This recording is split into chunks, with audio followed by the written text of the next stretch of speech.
बहुत समय पहले की बात है। एक सूर्यमंडल नाम का राज्य था जिसकी प्राकृतिक सुंदरता का वर्णन करना भी कठिन था। चारों ओर हरे भरे वन, कलकल बहती नदियां और हवा में फूलों की मधुर सुगंध फैली रहती थी।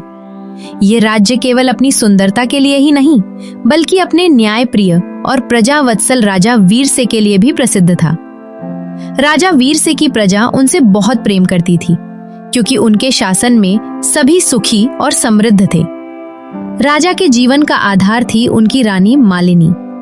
दोनों का प्रेम पूरे राज्य में उदाहरण के रूप में दिया जाता था। एक दिन राजवैद्य ने शुभ समाचार दिया कि रानी मालिनी गर्भवती हैं। पूरे राज्य में उत्सव मनाया गया। राजा ने दान दक्षिणा और भंडारे खुलवा दिए। 9 महीनों तक रानी की विशेष देखभाल की गई। समय आया और रानी ने एक सुंदर कन्या को जन्म दिया, लेकिन दुर्भाग्य से जन्म के कुछ ही क्षणों बाद रानी का देहांत हो गया। महल की खुशी शोक में बदल गई।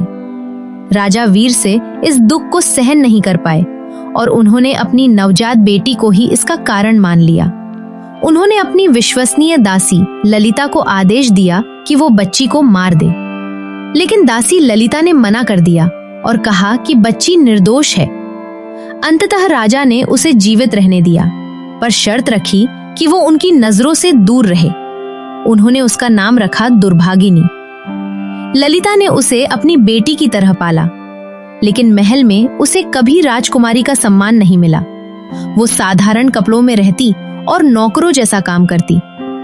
कुछ समय बाद राजा ने पुनर्विवाह किया और रानी चंद्रलेखा महल में आई। उनसे राजा को एक और बेटी हुई जिसका नाम रखा गया भाग्यश्री। वो लाड़ प्यार में पली, जबकि दुर्भागिनी उपेक्षित रही।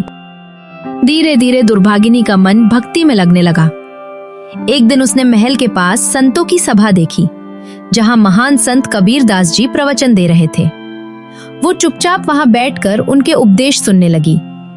उनके उपदेशों से उसके मन को शांति मिली और वो रोज वहां जाने लगी। समय आया और दुर्भागिनी के विवाह की बात उठी।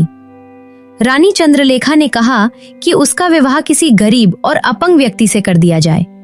राजा ने भी यही निर्णय लिया।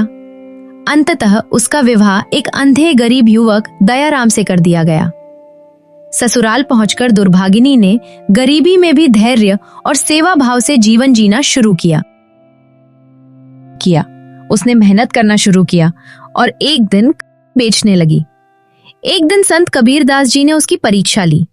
उसने बिना पैसे लिए उन्हें लकड़ी दे दी और उन्हें पिता समान सम्मान दिया। उसकी भक्ति और निस्वार्थ भाव से प्रसन्न होकर संत ने उसे आशीर्वाद दिया।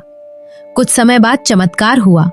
उनकी झोपड़ी महल में बदल गई और उसके पति की आंखें भी ठीक हो गईं। दुर्भागिनी अब सुखी और समृद्ध हो गई। उसने सेवा और भक्ति का मार्ग अपनाया। उधर राजा वीर सिंह का राज्य धीरे धीरे कमजोर होता गया। उन्हें अपनी गलती का एहसास हुआ। जब उन्हें पता चला कि उनकी बेटी अब समृद्ध है, तो उन्होंने उससे क्षमा मांगी। दूसरी ओर भाग्यश्री का जीवन दुखों से भर गया था। तब दुर्भागिनी ने उसे समझाया कि जीवन में सुख दुख हमारे कर्मों पर निर्भर करता है। भाग्यश्री ने भी संत कबीरदास जी के मार्ग को अपनाया और धीरे धीरे उसके जीवन में भी सुख लौट आया। अंततः सभी ने भक्ति, सेवा और सद्भाव का मार्ग अपनाया और सुखी जीवन जीने लगे।